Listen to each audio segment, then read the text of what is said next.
ആരാധനയും സ്തുതിയും പുകഴ്ചയും ഉണ്ടായിരിക്കട്ടെ. പരിശുദ്ധ പരമ ദിവ്യ കാരുണ്യത്തിന് നേരവും ആരാധനയും സ്തുതിയും പുകഴ്ചയും ഉണ്ടായിരിക്കട്ടെ.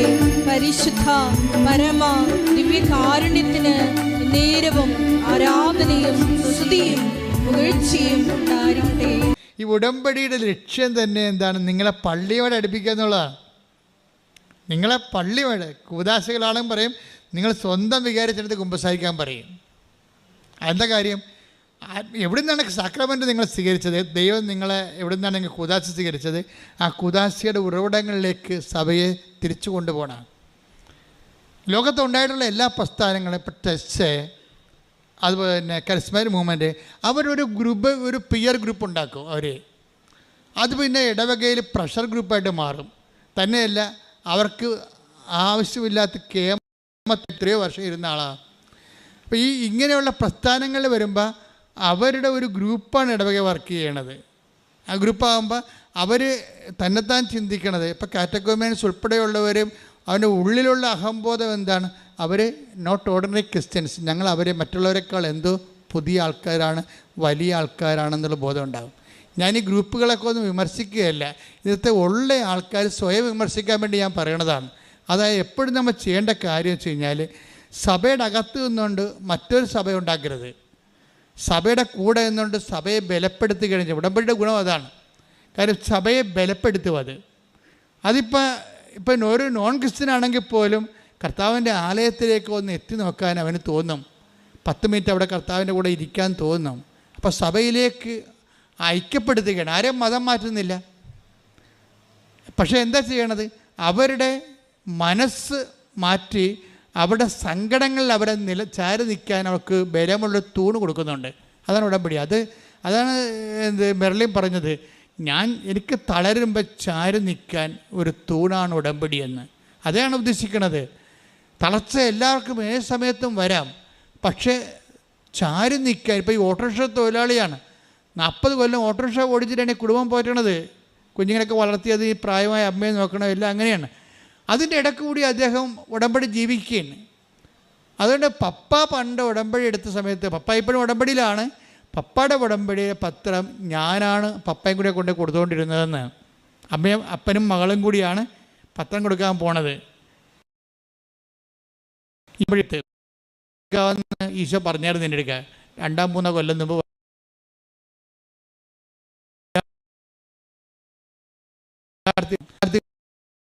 കാലമാണ്. അവർ കർത്താവിലേക്ക് വന്നാൽ മറ്റ് 10 മനുഷ്യർ വന്നേക്കാൾ പവറായിരിക്കും. എന്താ കാര്യം? അവർക്ക് വിദ്യാഭ്യാസമുണ്ട്, കാഴ്ചപ്പാടുണ്ട്, ലോകത്തിൻ്റെ വെല്ലുവിളികൾക്ക് പ്രതിരോധിക്കാനുള്ള വിശ്വാസത്തിൻ്റെ ബലം അവർക്ക് ലഭിക്കുന്നുണ്ട്. അങ്ങനെ എത്രയോ വലിയ സാക്ഷികളാണ് ഇപ്പോൾ ഉണ്ടായിരിക്കുന്നത്. അപ്പം അതിൻ്റെ എപ്പോഴും നമ്മൾ ശ്രദ്ധിക്കേണ്ടത്, ഇപ്പം ഈ പത്രം കൊടുക്കുമ്പോൾ സ്റ്റാറ്റസ് ലോയിങ് ഉണ്ട്. അത് നിങ്ങൾ ഒരിക്കലും തുമ്പിയെ കൊണ്ട് കല്ലെടുപ്പിക്കണ പോലെ കൊടുപ്പിക്കരുത്. ഇതിന് അഭിമാനത്തോടെ, കർത്താവിൻ്റെ നാമത്തിൽ അഭിമാനത്തോടെ നിങ്ങളിത് കൊണ്ടേ കൊടുക്കണം. എനിക്ക് എന്താണ്, ഞാനിപ്പോൾ ആൾക്കാരൊന്നും കാണത്തില്ല. കാണണമെങ്കിൽ എന്ത് ചെയ്യും? എനിക്കറിയാം ഈ ഉടമ്പടി. ഇപ്പം ഞാൻ ആൾക്കാരെ എന്തിനാണ് കാണുന്നത്? കാര്യം ഉടമ്പടി എന്ന് പറയുന്ന ദൈവികമായ സംവിധാനം വൃത്തിയും മെനയുമായിട്ട് ചെയ്യാൻ വേണ്ടി ഞാൻ അവരെ പരിശീലിപ്പിച്ചാൽ മതി. അത് വൃത്തിയും മെനയുമായിട്ട് അവരെ പരിശീലിപ്പിച്ച് കഴിഞ്ഞാൽ ഒരച്ഛനും കപ്പനും ആൾക്കാരെ കാണേണ്ട കാര്യമില്ല. ആൾക്കാർ തന്നെ ദൈവത്തെ നേരിട്ട് കണ്ടോളൂ. അതിൻ്റെ സാക്ഷ്യങ്ങളല്ലേ നമ്മൾ കേൾക്കണത്. ഞാൻ കണ്ട ആൾക്കാരാണ് ഈ സാക്ഷ്യം പറയണതെല്ലാം. കാണാത്ത ആൾക്കാരാണ് 90% സാക്ഷ്യം പറയണത്. എന്താണ്? ആ ഉടമ്പടി അവർ വിശ്വസ്തയായിരുന്നു. പിന്നെ ഞാൻ കാണുന്നത് വെച്ചാൽ ഹൈലി ഇൻഫ്ലേമബിൾ ആയിട്ടുള്ള സിറ്റുവേഷൻസ് ഉണ്ട്. നാളെ അടുത്ത ആഴ്ച ജപ്തിയാണ്, അവരെ ഞാൻ കാണും. അടുത്ത ആഴ്ച ക്യാൻസർ ഓപ്പറേഷനാണ്, ഇവരെ ഞാൻ കാണും. പ്രഗ്നൻ്റായിട്ട് ഡോക്ടർ പറഞ്ഞ് കുഞ്ഞിന് കുഴപ്പമുണ്ട്, ഒന്നെങ്കിൽ തള്ളയെ കിട്ടും അല്ലെങ്കിൽ കുഞ്ഞിനെ കിട്ടുമെന്ന് പറയുമ്പോൾ അവരെ ഞാൻ കാണും. എന്താ കാര്യം? അങ്ങനെ പറയണത് അന്തിമ തീരുമാനം ആരാ പറയേണ്ടത്? ഡോക്ടറല്ല, ഈശോയല്ലേ പറയേണ്ടത്. തള്ളയും കുഞ്ഞും കിട്ടാൻ വേണ്ടിയല്ല കുഞ്ഞിനെ പ്രഗ്നൻ്റ് അല്ല. അവളെ കൊന്നിട്ട് കൊച്ചിനെ എടുക്കാൻ വേണ്ടിയാണ്, അല്ലെങ്കിൽ കൊച്ചിനെ കൊന്നിട്ട് അവളെ എടുക്കാനാണ് അവളെ പ്രഗ്നൻ്റ് ആക്കിയ ദൈവം അല്ല. അപ്പോൾ ദൈവത്തിൻ്റെ ആ കുഞ്ഞിനെ കൊടുത്തപ്പോൾ തള്ളയുടെ സെക്യൂരിറ്റി ഉണ്ട്. അല്ലെങ്കിൽ കുഞ്ഞിൻ്റെ സെക്യൂരിറ്റി ഉണ്ട്, രണ്ടിൻ്റെ സെക്യൂരിറ്റിയിലാണ് ദൈവം അനുഗ്രഹം കൊടുത്തിരിക്കുന്നത്. അത് കൊടുക്കാനുള്ള സ്ഥലമാണ് അൾത്താർ. അങ്ങനെയുള്ളവരെ കാണും. അവരെ കാണാൻ പറ്റും. അധികം പണിയൊന്നുമില്ല നമുക്ക്. അവരുടെ അവരുടെ പ്രഗ്നൻസി റിപ്പോർട്ട് കൊണ്ടുവന്ന് മാതാവിൻ്റെ അടുത്ത് കൊടുത്തു. ഇതാ റിപ്പോർട്ട്, ഡോക്ടർ ഇങ്ങനെ പറഞ്ഞിരിക്കുന്നത്, നിൻ്റെ ഉത്തരവാദിത്തമാണ് രണ്ടിനെ ഇവിടെ കൊണ്ടുവരിക എന്നുള്ളത്. അപ്പോൾ ഞാൻ അവളോട് പറയും, നീ പ്രസവിച്ച കുഞ്ഞിനെയും കൊണ്ട് അമ്മയുടെ മുമ്പിൽ വന്നിരിക്കും. അത് അധികാരമാണത്. എന്താ കാര്യം? അത് കർത്താവിൽ ഞാൻ ആശിക്കണതാണ്. കർത്താവിൽ ആശിക്കാൻ വേണ്ടി തന്നെയാണ് പട്ടം വാങ്ങിച്ചിരിക്കുന്നത്. കർത്താവിൽ ഇങ്ങനെ തളർന്നവനെ താങ്ങി നിർത്താനും മുറിവേറ്റനെ വെച്ച് കെട്ടാൻ വേണ്ടിയാണ് പട്ടം മേടിച്ചിരിക്കുന്നത്. എനിക്ക് പട്ടം കിട്ടിയ കാലം മുതൽ പട്ടത്തെക്കുറിച്ച് നല്ല ബോധമുണ്ട്. അതുകൊണ്ട് ഞാൻ ഇപ്പോഴും പട്ടം പറഞ്ഞാൽ പ്രാർത്ഥിക്കുന്നത്. കർത്താവേ, 38 വർഷത്തെ കൃപാന ജീവിതത്തിൻ്റെ ആസ്തിയിലാണ് പ്രാർത്ഥിക്കുന്നത്. ഞാൻ അച്ഛനാകുന്നതിന് മുമ്പ് തന്നെ പഠിക്കണ കാലത്ത് തന്നെ 2.5 മണിക്കൂർ വെച്ച് രാത്രി കർത്താവിൻ്റെ മുമ്പ് നിന്നാണ് പ്രാർത്ഥിച്ച് പട്ടം മേടിച്ചിരിക്കുന്നത്. പട്ടം കിട്ടിയതിന് ഞാൻ ദൈവത്തോട് നന്ദി പറയുന്നതാണ്. അതുകൊണ്ട് തന്നെ ഒരു വിഷയം ഉണ്ടായ ദൈവ തിരുമനസ് മോളെ, ഈ വിഷയം ഇത് ദൈവം ഇടപെടും, നീ ധൈര്യമായിട്ടിരിക്കാൻ പറയും. എന്താ കാര്യം? ധൈര്യമായിട്ടിരിക്കാൻ പറഞ്ഞാൽ മതി. കാര്യം എന്താ? ബാക്കിയുള്ള ചെയ്യേണ്ടത് ആരാണ്? ഞാനാണ് അവിടെ കൂടെ പോയി ചെയ്യേണ്ടത്? അല്ല, ആരുടെ പേരിലാണത് പറഞ്ഞിരിക്കുന്നത്, അവൻ ചെയ്തോളും അത്. പിന്നെ കൃപാസനത്തിൽ നിങ്ങൾക്ക് വരുമ്പോൾ ഉണ്ടാകുന്ന പ്രശ്നം എന്ന് പറയുന്നത്, അമ്മ ഈ ഒരു ജീവിതത്തിൻ്റെ ഭാഗമായിട്ടാണ് അമ്മയുടെ പ്രത്യക്ഷീകരണം സംഭവിക്കുന്നത്. ദൈവത്തിൻ്റെ പ്രത്യക്ഷീകരണത്തിന് വലിയ ആനക്കാര്യമൊന്നും അല്ലത്. മര്യാദയ്ക്ക് ആ ഫോർമുല ഒന്ന് ഫോളോ ചെയ്താൽ മതി, ദൈവം പ്രത്യക്ഷപ്പെടും. ദൈവം ഇപ്പം ഞാനിപ്പോൾ പറയും, ഇപ്പോൾ ഈ മെർലിൻ്റെ കാര്യം പറയാം. മെർലിൻ്റെ പ്രശ്നം എന്താ? മെർലിൻ്റെ ദൈവസ്നേഹം എങ്ങനെ വർക്ക് ചെയ്യണേ? മെർലിൻ പറഞ്ഞു, എനിക്ക് ഭയങ്കര സങ്കടമാണ്. ഞാൻ പറഞ്ഞു, എന്താ? ഞാൻ ശ്രദ്ധിച്ചോളാം, എന്താ സങ്കടം? ഞാൻ എപ്പോഴും ഈശോയോട് പറയും, എനിക്ക് ഈ ഗർഭചിത്രം പ്രാപിച്ച കുഞ്ഞുങ്ങളെ ഓർത്തിട്ട് എനിക്ക് എപ്പോഴും സങ്കടം വരുമെന്ന് പറയും. ഗർഭചിത്രത്തിൽ അവർ ജനിച്ചിരുന്നെങ്കിൽ അവരുടെ മാതാപിതാക്കന്മാർ ക്രൈസ്തവരായത് കാരണം അവർക്ക് ജ്ഞാനസ്ഥാനം കിട്ടുമായിരുന്നല്ല. അപ്പോൾ അവർ വിശുദ്ധിയിൽ ജീവിച്ചതിനല്ല, ആ കുഞ്ഞ് മരിച്ചു പോയില്ലേ, അപ്പോൾ അതിൻ്റെ പാപം മാതാപിതാക്കന്മാർക്ക് വന്നില്ലേ. അപ്പോൾ ഗർഭചിത്രം വന്നു പോയിട്ടുള്ള ഗർഭചിത്രം നടത്തിയ മാതാപിതാക്കന്മാരെ കുറിച്ച് എനിക്ക് സങ്കടമാണ്. ആ മരിച്ചുപോയ കുഞ്ഞിനെ ഓർത്ത് എനിക്ക് സങ്കടമാണ്. ഈ MSc കാര്യത്തിൽ പറയണാണേ. ഞാനത് കേട്ടപ്പോൾ കർത്താവ് പറഞ്ഞു, നോക്ക് കേക്ക്. ഞാൻ ഉടനെ അച്ചടിക്കുന്ന പേര് നോക്കി, പേരെന്താണെന്ന് നോക്കി, മെർലിൻ. കൊള്ളാം. അപ്പോൾ കല്യാണം കഴിക്കണമെമ്പം പ്രസവിക്കണമെമ്പം പഠിക്കണ കാലത്ത് എന്തൊരു ബോധ്യമാണ് ഉടമ്പടി കൊടുത്തിരിക്കുന്നത്. അവൾക്കുള്ള ആത്മഭാരം എന്താണ്?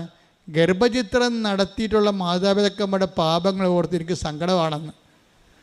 ആ കുഞ്ഞുങ്ങൾ മരിച്ചു പോയല്ലോ ഓർത്തിട്ട്, അവർക്ക് വിശ്വാസം സ്വീകരിക്കാൻ കഴിഞ്ഞില്ലല്ലോ എന്നോർത്തിട്ട് എനിക്ക് സങ്കടമാണെന്ന്. ഇതാണ് ആത്മഭാരം എന്ന് പറയുന്നത്. ഇതാണ് ചേർന്ന് നിൽപ്പെന്ന് പറയണത്. അപ്പം അങ്ങനെയുള്ള ആത്മഭാരം പ്രാപിച്ച ആൾക്കാരെ ദൈവം അവർക്ക് അധികാരമുണ്ടാകും. ആത്മഭാരമാണ് അധികാരത്തിൻ്റെ അടിസ്ഥാനം. ഇത് ബൈബിളുള്ളതാണ്, ദൈവത്തിൻ്റെ. പിന്നെ അവൾ പറയുവേ, എനിക്ക് അതായത് തിരുസഭയെ ഓർത്തിട്ട് എപ്പോഴും ഞാൻ പ്രാർത്ഥിക്കും. തിരുസഭയെ ഓർത്ത്. എറണാകുളം രൂപതക്കാരത്തിയാണ്. തിരുസഭയിൽ ഏറ്റവും കൂടുതൽ സങ്കടം അനുഭവിക്കുന്ന ഒരു രൂപതയാണത്. ഏറ്റവും കൂടുതൽ സംഘർഷങ്ങളിലൂടെ പോയി. കാര്യം ഞാൻ എറണാകുളം രൂപതയിലാണ് വർക്ക് ചെയ്യണത്. ആലപ്പുഴ രൂപതയുടെ ഒരു പള്ളിയിൽ, എറണാകുളം രൂപതയുടെ അകത്തൊരു പള്ളിയുണ്ട്, തൈക്കാട്ടുശ്ശേരി. അപ്പോൾ എനിക്കതിൻ്റെ സങ്കടങ്ങളെല്ലാം ശരിക്കറിയാം. ആ ജനങ്ങൾ എന്തുമാത്രം വേദനിക്കുന്നു, സംഘർഷത്തിലൂടെയാണ് പോയിക്കൊണ്ട്. നല്ല ഉത്തമ മാതൃകയുള്ള രൂപതയിലുള്ള അവിടെയുള്ള കുഞ്ഞിനൊക്കെ വർത്തമാനം കേട്ടില്ലേ, എനിക്ക് തിരുസഭയെ ഓർത്താണ് ഞാൻ ജീവിക്കണത് എന്നൊക്കെ പറയണത്. അപ്പം തിരുസഭയെ ഒരു പ്രാർത്ഥനയുടെ വിഷയമാക്കുകയാണ് അവരെ. തിരുസഭയെ സ്നേഹിക്കുന്നു. കാര്യം എന്താണ്? അവർ ക്രിസ്തുവിനെ സ്നേഹിക്കുന്നു. അങ്ങനെ വളർന്നു വരുന്ന സമൂഹത്തിലാണ് ഇതുപോലെയുള്ള ആധ്യാത്മിക വിവാദങ്ങളൊക്കെ ഉണ്ടാകുമ്പോൾ നമുക്ക് സങ്കടം വരും ശരിക്കും. ആ രൂപതയൊക്കെ ആ കുഞ്ഞിനെ അങ്ങനെ വളർത്തിയത് ആ രൂപതയാണെങ്കിൽ ആ രൂപതയുടെ ആധ്യാത്മിക നിലവാരം അതാണ്. അതിനകത്ത് എന്താ സംശയം? ഒരു ഓട്ടോറിക്ഷക്കാരന് ഇപ്പോഴും കാരുണ്യ പ്രവർത്തികൾ ചെയ്യുന്നതിന് 40 വർഷം വേദപാഠം പഠിപ്പിക്കാൻ വേണ്ടി അഭിമാനത്തോടെ പറയുമ്പോൾ, ആ ഒരു ഓട്ടോറിക്ഷക്കാരന് ആധ്യാത്മികമായിട്ട് കർത്താവിൻ്റെ സുവിശേഷ വേല ചെയ്യാൻ വേണ്ടി ഒരുക്കിയിട്ടുണ്ടെങ്കിൽ അത് രൂപത്തിലുള്ള ആധ്യാത്മിക പൈതൃകത്തിൻ്റെ ശക്തിയാണത്. അതുകൊണ്ട് തന്നെയാണ് ഇവരെന്താ പറയണത്, രൂപത, അതായത് തിരുസഭയെ, രൂപതയെന്നല്ല അവൾ പറയണത്, തിരുസഭയെ ഓർത്തുകൊണ്ട് ഞാൻ പ്രാർത്ഥിക്കുമെന്നാണ്. ഇതൊക്കെ ആരെങ്കിലും ചോദിച്ചിട്ടോ പറഞ്ഞിട്ടോ തല്ലിപ്പഴിപ്പിച്ചിട്ടോ പറയണതാണ്, സ്വന്തമായിട്ട് ആത്മാവിൽ നിന്ന് പറയണതാണ്. അപ്പോൾ എനിക്ക് അഭിമാനം തോന്നി. എന്താ കാര്യം? ഒരു ഉടമ്പടി ഒരു യുവതയെ കൊണ്ടുപോയി എത്തിക്കുന്ന സാക്ഷ്യ ജീവിതമല്ലേ. This is consecrated life. ഇത് സാക്ഷ്യ ജീവിതമാണിത്. പ്രാർത്ഥിക്കുക, കർത്താവായ ദൈവമേ ഇതുപോലുള്ള സാക്ഷ്യ ജീവിതത്തിലേക്ക് ഉടമ്പടിയിലൂടെ ഞങ്ങളെ എല്ലാവരെയും വളർത്തണമേ. ശ്രുതിക്കട്ടെ ഹല്ലേലൂയ.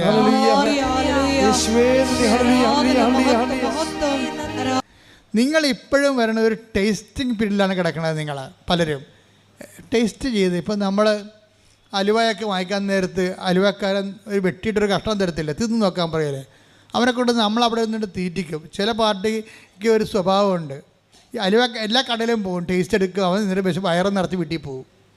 അങ്ങനെയുള്ള ടേസ്റ്റ് തൊഴിലാളിയുണ്ട്. വെച്ച് കഴിഞ്ഞാൽ എല്ലാ അലുവ കടയിലും ചെല്ലുമ്പോൾ, ബേക്കറി കടയിൽ ചെല്ലുമ്പോൾ, പെരുന്നാൾ കടല ഉത്സവത്തിൽ ചെല്ലുമ്പോൾ അവരെന്ത് ചെയ്യും? ആ ഉടമ്പടി അലുവ പല കളറിലിരിക്കുകയാണ്. അപ്പോൾ ഉടനെ ഒരാളെ ചെറിയ വെട്ടി കൊടുത്ത് കഴിച്ചോ, ഇതാണ് അടിപൊളിയാണ്, കോഴിക്കോടനാണെന്നൊക്കെ പറയും. ഉടനെ ഇവൻ അവിടെ നിന്ന് കഴിക്കും. ഇപ്പോൾ വരാതെ ഞാൻ പോയിട്ട് അടുത്ത അലുവ കടയിൽ പോകും. ഇവിടുന്ന് കൃപാസനത്തിന് പോയിട്ട് കലൂർ അന്തോണിസിൻ്റെ അടുത്ത് പോയിട്ട് ടേസ്റ്റ് എടുക്കും. അവിടുന്ന് പോയിട്ട് വേറെ അവിടെ ധ്യാനകേന്ദ്രത്തിൽ പോകും. ഇങ്ങനെ ടേസ്റ്റ് തൊഴിലാളിയുണ്ട്.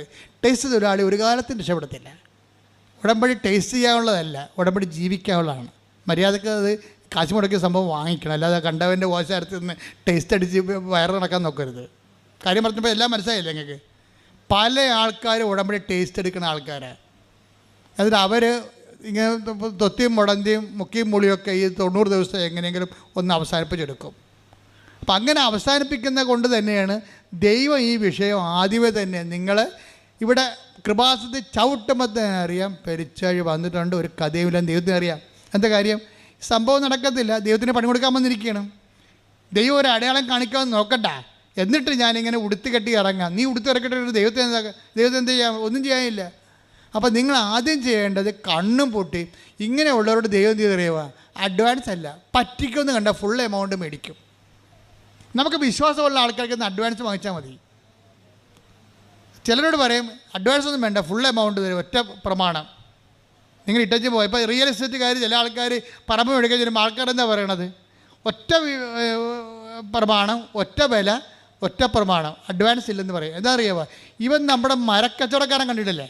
ചില ഉടമ്പടിയിലുണ്ട് ഈ മരക്കച്ചവടക്കാരൻ എന്ത് ചെയ്യുന്നറിയാമോ? നമ്മുടെ ആഞ്ഞിൽ കാണും, അല്ലെങ്കിൽ തേക്ക് കാണും, വീട്ടിൽ വന്ന് എത്ര രൂപ കൊടുക്കും? അപ്പോൾ നമ്മൾ പറയും അതൊരു 25,000 പറഞ്ഞിട്ട് പോയതാണ്. ആണോ? 25,000 പറഞ്ഞിട്ട് പോയതാണെന്ന് പറയും. അപ്പോൾ ഉടനെ പറയും ഓക്കെ, ആ വിലക്ക് എടുക്കാൻ ഞാൻ തയ്യാറാണെന്ന് പറയും. അപ്പോൾ അത് ഒറ്റയ്ക്കല്ല, പിന്നെ അവർക്ക് കൊടുക്കാൻ പറ്റില്ല. നിങ്ങൾക്ക് എന്നാൽ പിന്നെ 26 പറയും.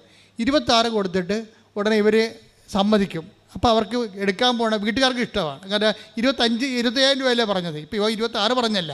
ശരി, എന്നാൽ 1000 രൂപ അഡ്വാൻസ് തന്നിട്ട് പോയി ഇവനെ കാണത്തില്ല. പിന്നെ അവൻ എന്താ ഉദ്ദേശിക്കണമെന്ന് അറിയാമോ?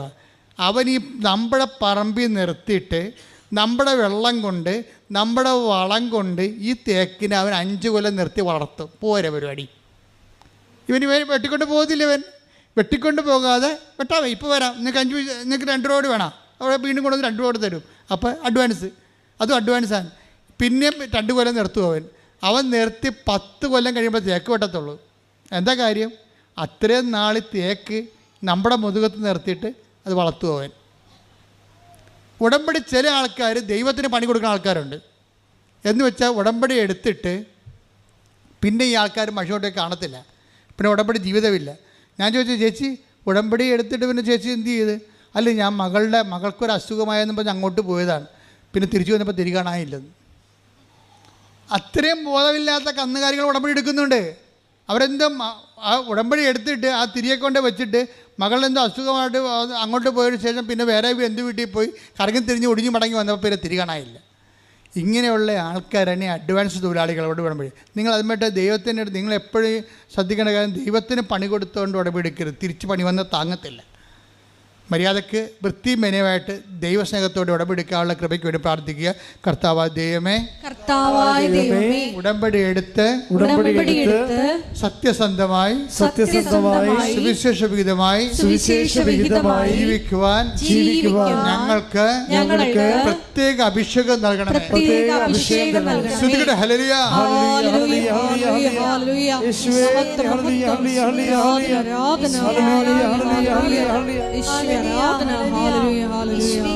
ഉടമ്പടി പ്രാർത്ഥനയിൽ അമ്മ ഉടനടി പരിഹാരമേകും. ഉടമ്പടി പ്രാർത്ഥനയിൽ അമ്മ ഉടനടി പരിഹാരമേകും. അവൻ പറയുന്നതും ചെയ്തിടുവിൻ. ജീവിതം ധന്യമായി തീർന്നിടും. അവൻ പറയുന്നതും ചെയ്തിടുവിൻ.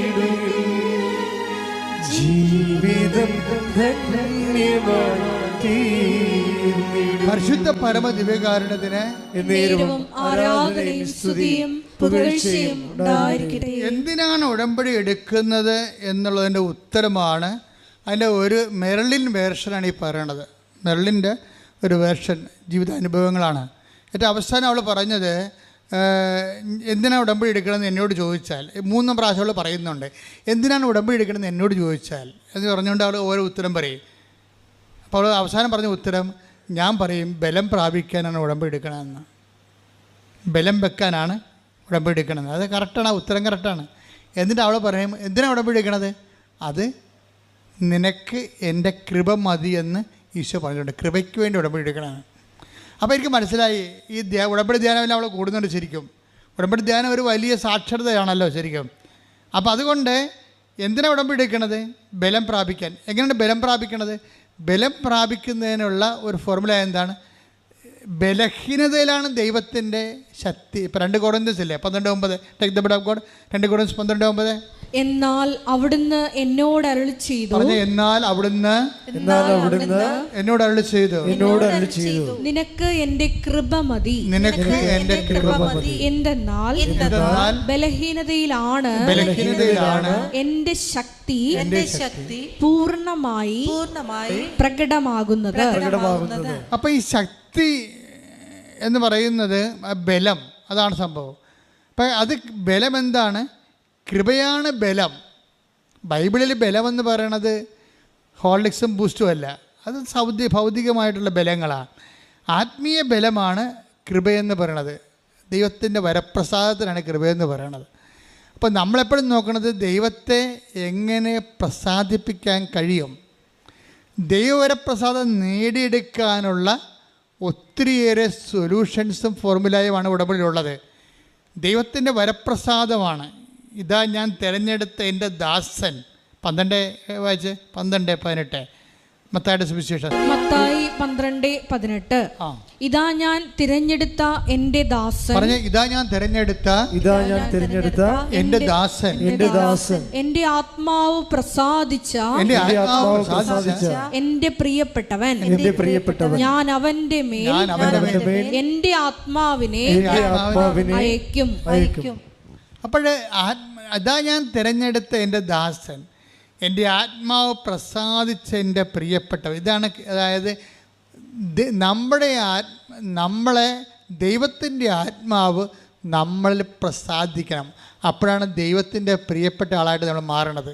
ഉടമ്പടി നിങ്ങളെ ദൈവത്തിൻ്റെ പ്രിയപ്പെട്ടവളാക്കും, അല്ലെങ്കിൽ പ്രിയപ്പെട്ടവനാക്കും. എങ്ങനെയാണ് ചെയ്യണത്? ഇതാ ഞാൻ തിരഞ്ഞെടുത്ത എൻ്റെ ദാസൻ. ദൈവത്താൽ നമ്മൾ തിരഞ്ഞെടുക്കപ്പെടണം. ദൈവത്താൽ നമ്മളെ തിരഞ്ഞെടുക്കപ്പെടാൻ വേണ്ടി, ദൈവത്തിൻ്റെ വരപ്രസാദം നമുക്ക് ലഭിക്കാൻ വേണ്ടി ഒത്തിരി ആർജിത കൃപകളുടെ സമവാക്യങ്ങൾ ഉടമ്പടിയിലുണ്ട്. ഇപ്പം നമുക്ക് ഇപ്പോൾ സാക്രമെൻ്റ് ഗ്രേസ് എന്ന് പറഞ്ഞാൽ സ്റ്റാറ്റിക് ഗ്രേസാണ്.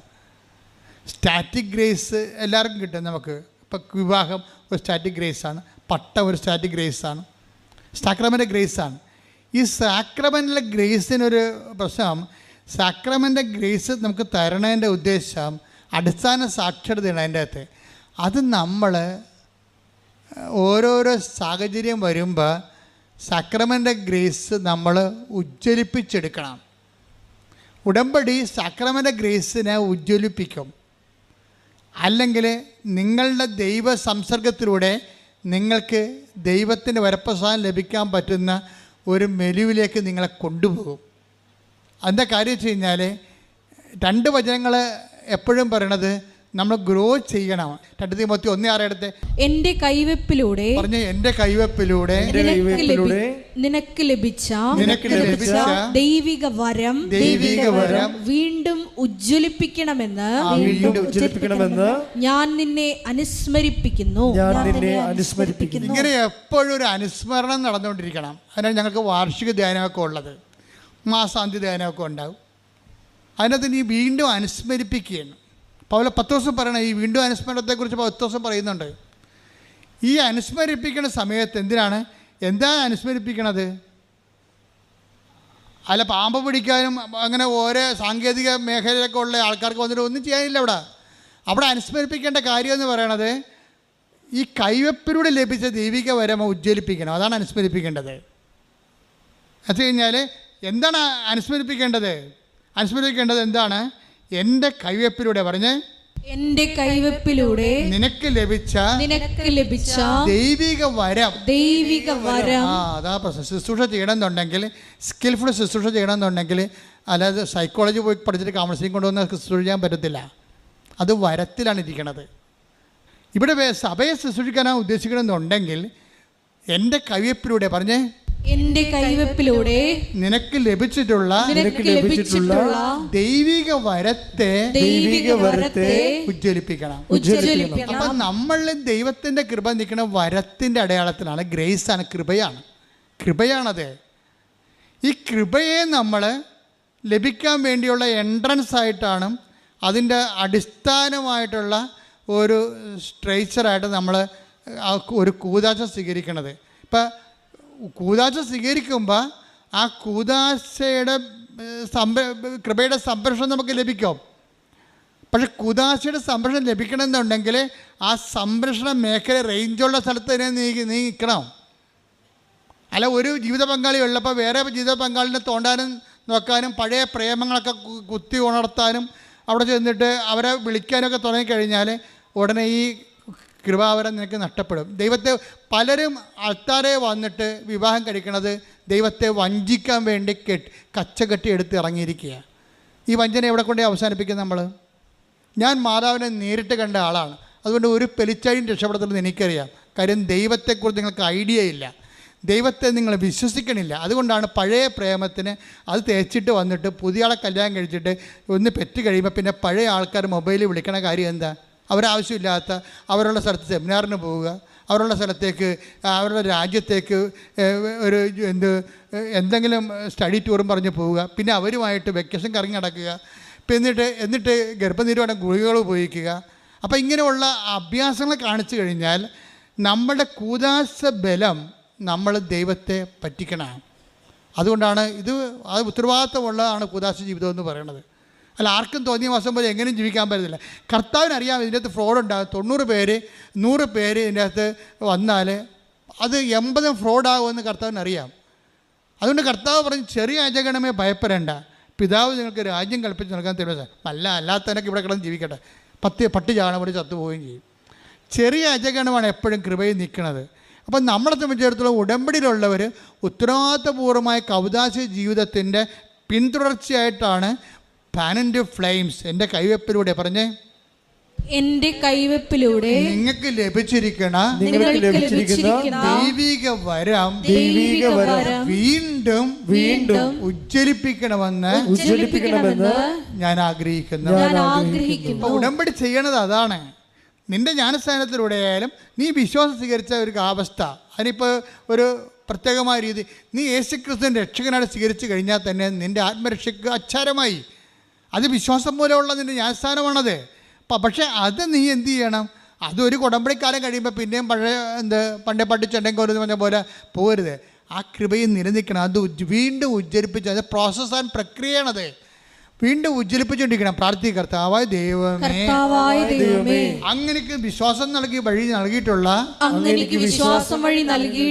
വരങ്ങളെ ഉജ്ജ്വലിപ്പിക്കുവാൻ എന്നെ സഹായിക്കണമേ. വിശ്വാസ ജീവിതത്തില് എന്നെ ബലപ്പെടുത്തണമേ. വിശ്വാസ ജീവിതത്തെ ബലപ്പെടുത്താൻ വേണ്ടി ലോകത്തിന്റെ ആൾക്കാരെ വൈറ്റാമിൻസ് ആണ് കൊടുക്കണത്, അല്ലേ? നമ്മൾ ഡോക്ടറിനൊക്കെ ചെല്ലുമ്പോൾ ഒരു ചുമയും കുരയൊക്കെ വന്ന് ന്യൂമോണിയ പനിയൊക്കെ വന്ന് പോകുമ്പോൾ ആശുപത്രി കഴിഞ്ഞിട്ട് പോകുമ്പോൾ ഡോക്ടർ എന്ത് ചെയ്യും? അങ്ങേർക്ക് ലഭിച്ചിരിക്കുന്ന കുറച്ച് ടോണിക്സ് നമുക്ക് തരും ഫ്രീ ആയിട്ട്. എന്ന് കഴിഞ്ഞാൽ എങ്ങനെയാണ്? ഇത് 2 സ്പൂൺ വെച്ച് കഴിച്ചിട്ട് നിങ്ങൾ ഒരു നഷ്ടപ്പെട്ട ആരോഗ്യം വീണ്ടെടുക്കാൻ പറയും. അത് ശാരീരികമായ ആരോഗ്യമാണ്. നഷ്ടപ്പെട്ട ആത്മീയ ആരോഗ്യം വീണ്ടെടുക്കണമെങ്കിൽ എന്താ ചെയ്യേണ്ടത്? അതിനുള്ള ടോണിക്ക് വേറെയാണ്. അതിന് ബലം പ്രാപിക്കാനുള്ള ടോണിക്ക് വരും. ഇപ്പം മെർലിൻ പറഞ്ഞത് എന്താണെന്നറിയാമോ? എൻ്റെ അമ്മുമ്മയും ഞാനുമായിട്ട് ഭയങ്കര സ്റ്റണ്ടാണ് വീട്ടിലെ. അമ്മുമ്മയും ഞാനും ഭയങ്കര ഇവർ തമ്മിൽ ഭയങ്കര ഏജ് ഗ്യാപ്പാണ്. ഇപ്പം ഞാനും അപ്പോച്ചനൊക്കെ ആയിട്ട് ഭയങ്കര ഏജ് ഗ്യാപ്പല്ലേ. ഞാൻ സിസ്റ്റർ ഇറങ്ങുമ്പോൾ അപ്പോച്ചൻ ജനിച്ചിട്ടില്ല. അപ്പം അത്രയും ഏജ് ഗ്യാപ്പുണ്ട്. ഏജ് ഗ്യാപ്പ് എപ്പോഴും ഒരു സഫറിങ്ങിൻ്റെ വിഷയമാണ്. അപ്പം അമ്മുമ്മ പറയണത് ഒന്നും മെർലിന് മനസ്സിലാകത്തില്ല. അമ്മുമ്മ പറയണത് ഒന്നും മനസ്സിലാകത്തില്ല. അമ്മുമ്മയും മെർലിനുമായിട്ട് ഇടിയാണ്. എന്നിട്ട് നടുക്ക് നിൽക്കണം അമ്മ നിന്ന് ചുറ്റിത്തിരിയാൻ. ഇപ്പം മെർലിൻ അവനെൻ്റെ അടുത്ത് കഴിഞ്ഞപ്പോൾ എന്താ പറയണത്? അമ്മുമ്മ എന്ത് പറഞ്ഞാലും അമ്മുമ്മയെ എപ്പോഴും എന്നെ കുറ്റപ്പെടുത്തുകയേ ഉള്ളൂ. എപ്പോഴും എനിക്കെതിരെയാണ് അമ്മമ്മ സംസാരിക്കണത്. അല്ലാതെ ആ വായി നല്ലതൊന്നും വരത്തില്ല. പക്ഷേ ഞാൻ കർത്താവിൻ്റെ സ്നേഹത്തിൽ അമ്മമ്മയെ ഉൾക്കൊള്ളാൻ തീരുമാനിച്ചെന്ന്. ഇതാണ് വിഷയം. അതെന്ന് വെച്ചാൽ അമ്മമ്മയെ അണ്ടർസ്റ്റാൻഡ് ചെയ്യാനും ഉൾക്കൊള്ളാനും. ഇപ്പോൾ അപ്പനും പറഞ്ഞു ഞാനും മെർലിൻ കൂടിയാണ് അമ്മയുടെ കാര്യങ്ങളൊക്കെ നോക്കണം. അമ്മയെന്നാണ് അയാൾ പറയണത്, അമ്മമ്മയെന്നാണ് ഇവൾ പറയണത്. അവരുടെ കാര്യമൊക്കെ നോക്കണത് ഞാൻ അച്ഛനും കൂടിയാണ്. അപ്പം അങ്ങനെ നോക്കിക്കഴിഞ്ഞപ്പോൾ അവരെ അതിലൂടെ ബലപ്പെടുകയാണ് ചെയ്യണത്. നമ്മൾ ആത്മീയ ബലം ആ രീതിയിൽ വരണതാണ്. നമ്മുടെ സഹനം യേശുക്രിസ്തുവിൻ്റെ നാമത്തിൽ നമ്മുടെ ബലക്കുറവുകൾ ക്രിസ്തുവിൻ്റെ നാമത്തിൽ എടുക്കുന്ന വഴിയാണ് നമ്മൾ ബലം പ്രാപിക്കുന്നത്. അതാണ് കൊളോസ്യസ് 1:11 എടുത്ത്. കൊളോസ്യസ് 1:11 സന്തോഷത്തോടെ പറഞ്ഞു. സന്തോഷത്തോടെ എല്ലാം സഹിക്കുന്നതിനും എങ്ങനെയുണ്ട് പരിപാടി? എങ്ങനെയുണ്ട് വരകണ്ട? കേട്ടില്ലേ? സന്തോഷത്തോടെ എല്ലാം സഹിക്കുന്നതിനും ക്ഷമിക്കുന്നതിനും അവിടുത്തെ മഹത്വത്തിന്റെ പ്രാപവത്തിനനുസൃതമായി സർവശക്തിയിലും നിങ്ങൾ ബലം പ്രാപിക്കട്ടെ. എന്തിനാണ് ഉടമ്പടി എടുക്കണമെന്ന് ചോദിച്ചു കഴിഞ്ഞാൽ ബലം പ്രാപിക്കാനാണ് എടുക്കണത്. ഉടമ്പടി എടുക്കണത് ബലം പ്രാപിക്കാനാണെങ്കിൽ ആ ബലം പ്രാപിക്കുന്നതിൻ്റെ ഉള്ളിൽ അതിൻ്റെ പ്രക്രിയയിൽ സഹനമുണ്ട്, ക്ഷമയും ഉണ്ട്. മനസ്സിലായില്ലേ? കുടുംബത്തിലുള്ള വിഷയങ്ങളുടെ മേലെ ഒരു സഹനവും ക്രിസ്തുവിൻ്റെ നാമത്തെ സ്നേഹത്തെ പ്രതി എടുക്കണം. പിന്നെന്താണ്? ഒരു ക്ഷമയുമുണ്ട്. ക്ഷമ എന്ന് പറയുന്നത് എന്താണ്? സഹനത്തിൻ്റെ ദീർഘക്ഷമ. സഹനം റിപ്പീറ്റ് ചെയ്യുന്നതിനാണ് ക്ഷമയെന്ന് പറയുന്നത്. ഇത് ആരുടെ പേരിലാണ്? ക്രിസ്തുവിൻ്റെ പേരിലാണ് എടുക്കുന്നത്. ഉടമ്പടി ഒരു ജീവിതമാണ്. അത് ഏറ്റവും കൂടുതലുള്ളത് അമ്മയ്ക്കാണ്. ക്രിസ്തു വരെ അമ്മയെ ഡിസോൺ ചെയ്യും. എന്തിനാണ് നിങ്ങൾ എന്നെ അന്വേഷിച്ചത്? ഞാൻ എൻ്റെ പിതാവിൻ്റെ കാലത്ത് വേപതനായിരിക്കേണ്ടവനാണ്, നിങ്ങൾക്ക് അറിയത്തില്ല എന്ന് ചോദിക്കുമ്പോൾ അമ്മ സഹനത്തോടെ ക്ഷമയോടെ ഹൃദയത്തിൽ സംഗ്രഹിക്കും, ബലം പ്രാപിക്കും. ദൈവത്തിൽ നിന്നുള്ള ഉടമ്പടിയുടെ പ്രാർത്ഥനകൾക്ക് ഉത്തരം താമസിച്ചാൽ പോലും ആ സഹനവും ക്ഷമയും നിങ്ങളെ ദൈവത്തിലുള്ള ബന്ധത്തിൽ ബലം പ്രാപിപ്പിക്കണം. ശ്രുതികട്ടെ hallelujah, hallelujah, hallelujah, hallelujah, hallelujah. യേശുവേ നന്ദി, യേശുവേ ആരാധന.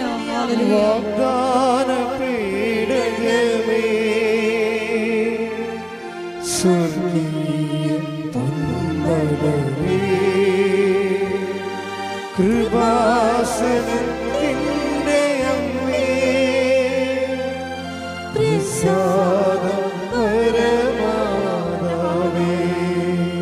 പരിശുദ്ധ പരമദിവ്യകാരുണ്യത്തിന് പരിശുദ്ധ പരമദിവ്യകാരുണ്യത്തിന് കൈ ഒരു ഇടത് കൈ നെഞ്ചത്ത് വെച്ച് വലത് കൈ ശിരസിൽ വെച്ചുകൊണ്ട് വ്യത്യസ്തങ്ങളായ മേഖലകളുടെയും രോഗസൗഖ്യ പ്രാർത്ഥനയ്ക്ക് വേണ്ടി നമുക്ക് പ്രാർത്ഥിക്കാം. ഓൺലൈനിലുള്ളവരും ഇതേ തന്നെ ക്രിയകൾ ചെയ്തുകൊണ്ട് ദൈവത്തിൻ്റെ സാന്നിധ്യം, കർത്താവിൻ്റെ വചനം ഇത്രയും നേരം കേട്ടതാണ്. ഉടമ്പടിയിൽ എങ്ങനെയാണ് പുരോഗമിക്കേണ്ടതെന്ന് നമ്മളെല്ലാം പഠിച്ചതാണ്. കർത്താവെ, അങ്ങയുടെ അവകാശവും അങ്ങയുടെ ഓഹരിയുമായിരിക്കുന്ന അങ്ങയുടെ സഭ അങ്ങേ നാഥനും രക്ഷകനെ ഏറ്റുപറഞ്ഞുകൊണ്ട് ശിരസിൽ അവരുടെ കൈകൾ വെച്ചിരിക്കുന്ന കർത്താവെ അവിടെ കൈകളെ കർത്താവ് നിന്റെ തിരുമുറുപാടുന്ന അണിപ്പെടുതാറുന്ന അത്ഭുത കൈകളായി മാറ്റണമെന്ന് പ്രാർത്ഥിക്കുന്ന കർത്താവെ, അടിപ്പിണർ പോലെ വൈതാക്കാലം ദൈവികമായ സത്യം അവർക്ക് ആവശ്യിക്കണമേ. ഉച്ചമുതൽ ഉള്ളംകാലം വരെ കർത്താവിൻ്റെ രക്തം പടരട്ടെ. എല്ലാ കൊസ്യങ്ങളിലും പെശുകളിലും രോഗാതിരമായ എല്ലാ പെശങ്ങളിലും കൊസ്യങ്ങളിലും കർത്താവിൻ്റെ രക്തം പടരട്ടെ. ലോർഡ് ജീസസ് ക്രൈസ്റ്റ്, സ്തുതിക്കട്ടെ. Hallelujah. Suck with the precious blood, or in peace spirit, I command you in the name of Jesus Christ to be healed. സ്തുതിക്കട്ടെ. Hallelujah, hallelujah, hallelujah, hallelujah. കൊണ്ട് വീണ്ടും വീണ്ടും മഹത്വപ്പെടുത്തണമേ, സാക്ഷികളാക്കി ഉയർത്തണമേ. ഹല്ലേലൂയ. ഒരുമിച്ച് പാടാം. സ്തുതിക്കട്ടെ. ഹല്ലേലൂയ.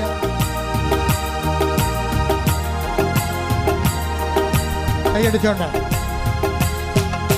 ശക്തിയയക്കണമേ പരിശുദ്ധാത്മാവേ, അഗ്നിയയക്കണമേ പരിശുദ്ധാത്മാവേ, ശക്തിയയക്കണമേ പരിശുദ്ധാത്മാവേ, അഗ്നിയയക്കണമേ പരിശുദ്ധാത്മാവേ. ആദിയിലെ പോൽ ജനകോടികളെ വീണ്ടും ഉണർത്തണമേ, അത്ഭുതങ്ങളും അടയാളങ്ങൾ വീണ്ടും നൽകണമേ. ആദിയിലെ പോൽ ജനകോടികളെ വീണ്ടും ഉണർത്തണമേ, അത്ഭുതങ്ങളും അടയാളങ്ങൾ വീണ്ടും നൽകണമേ. അത്ഭുതമൊഴുകും കൈകൾ എന്നിൽ നീട്ടണമേ, അത്ഭുതമൊഴുകും കൈകൾ എന്നിൽ നീട്ടണമേ.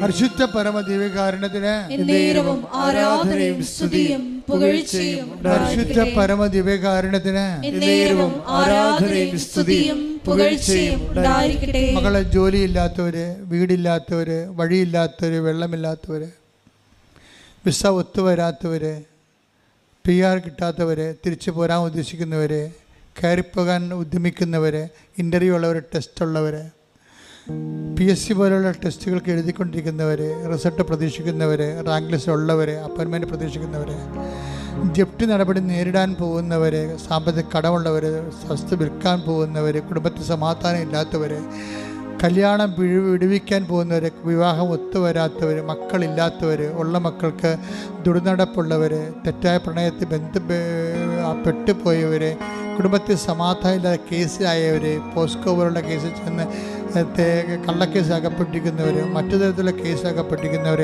എല്ലാവരുടെ മേഖലകളിലും കർത്താവിൻ്റെ കൃപ, വരുമാനത്തിൻ്റെ മാർഗങ്ങൾ, കർത്താവ് ഇടപെടാനുള്ള ഡേറ്റുകൾ എല്ലാം നിശ്ചയിച്ചിട്ടുള്ളവർ, അവിടെ മേലെല്ലാം കർത്താവിൻ്റെ ശക്തി പ്രവർത്തിക്കാൻ വേണ്ടി ഇടിമുഴക്കാൻ പോലെ ശ്രദ്ധിക്കട്ടെ.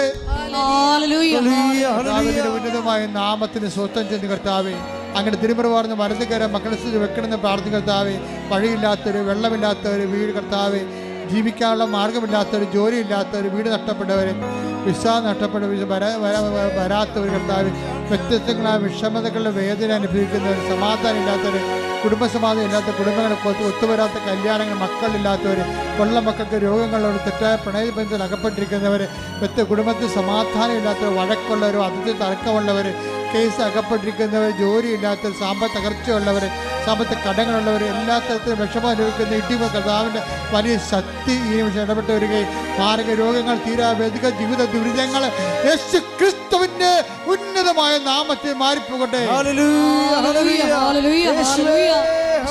ജീവിത ദുരിതങ്ങളും തടസ്സങ്ങളും നീങ്ങിപ്പോയിക്കൊണ്ട് നാമത്തെ, പിതാവായുടെ നാമത്തെ വീണ്ടും വീണ്ടും എന്നിൽ നിറയണമേ, നാഥാ വരേണമേ, സൗഖ്യം നൽകണമേ, നാഥാ വരേണമേ, എന്നിൽ നിറയണമേ, നാഥാ വരേണമേ, സൗഖ്യം നൽകണമേ. എല്ലാവരും മുട്ടാൻ നിൽക്കുക. അച്ഛൻ വിട്ടുപോയ കാര്യങ്ങൾ എന്തെങ്കിലും ഉണ്ടെങ്കിൽ മക്കളുടെ സ്വകാര്യമായ വിഷയങ്ങൾ, ഉടമ്പടി വെച്ചുപോയ കാര്യങ്ങൾ ഇപ്പോഴും നടക്കാത്തതുണ്ടെങ്കിൽ അത് മൗനമായിട്ട് ആരാധന പറയേണ്ട സമയമാണ്.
സമാപന ആശീർവാദം.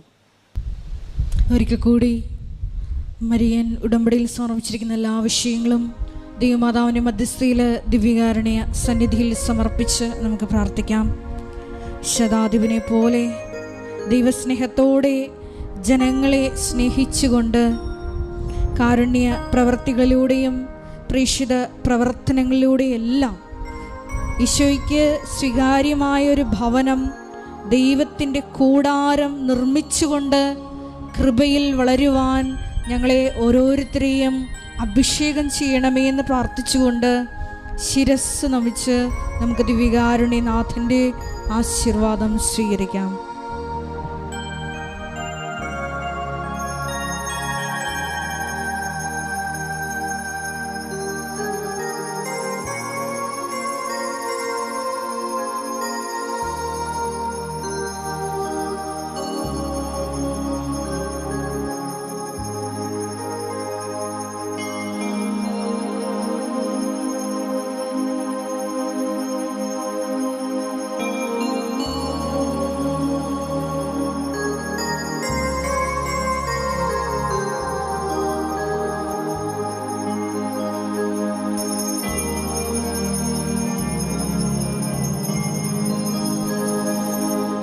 പരിശുദ്ധ പരമമാം ദിവ്യകാരുണ്യമേ,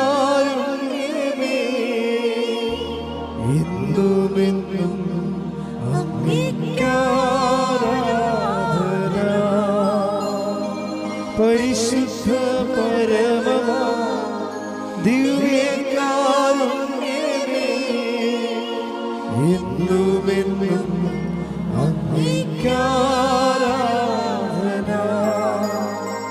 പരിശുദ്ധ പരമമാം ദിവ്യ